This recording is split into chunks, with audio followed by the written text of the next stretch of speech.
Sound শুনে হয়তো বুঝতে পারছেন কতটা খাস্তা হয়েছে এই ছোট মিনি পপকর্ন সিঙ্গারাগুলো। বানাতে একদমই ইজি আর খেতে হয় দুর্দান্ত মজা। আর দেরি না করে ডিরেক্ট রেসিপিতে চলে যাচ্ছি। প্রথমে একটি মিক্সিং বোলে হাফ কাপের মতো ময়দা নিয়েছি, পরিমতো লবণ নিয়েছি, তেল নিয়েছি 3 থেকে 4 চামচের মতন। এখন কচলে কচলে তেলটাকে ময়দার সাথে মিক্স করে নিতে হবে। পানি দিয়ে সুন্দর করে একটা ডো তৈরি করে নিয়েছি, রেস্টে রেখে দিচ্ছি 10 মিনিটের জন্য। ততক্ষণে ভেতর স্টাফিংটা তৈরি করার জন্য একটি কড়াইতে পর্যাপ্ত পরিমাণ তেল নিয়েছি। তেলটা গরম হয়ে আসলে পেঁয়াজ কুচি দিয়েছি, পেঁয়াজটাকে গোল্ডেন ব্রাউন কালার করে ভেজে নিয়েছি।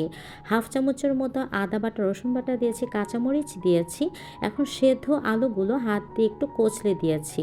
হাফ চামচের মতো মরিচ গুঁড়া, হলুদ গুঁড়া আর অল্প একটু চাট মশলা দিয়েছি, গোলমরিচ গুঁড়া দিয়েছি, ধনিয়া পাতা দিয়ে সুন্দর করে মাখো মাখো করে স্টাফিংটা তৈরি করে নামিয়ে নিয়েছি। এখন একটি চাটনি তৈরি করব আর তার জন্য লাগছে তেঁতুল।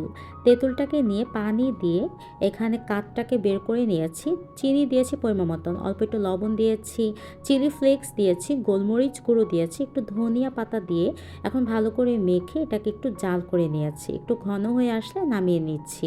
আর ততক্ষণে আমার ডোটা একদম পারফেক্টভাবে রেডি হয়ে গিয়েছে। আমি ছোট ছোট করে লিচি করে কেটে নিচ্ছি। এখন হচ্ছে সিঙ্গারা বানানোর পালা। দেখতেই পাচ্ছেন অল্প করে একটু বেলে নিয়েছি আর মাঝখান বরাবর কেটে এখন একটা রুটি বেলে আমি 2টা সিঙ্গারা বানিয়ে নেব।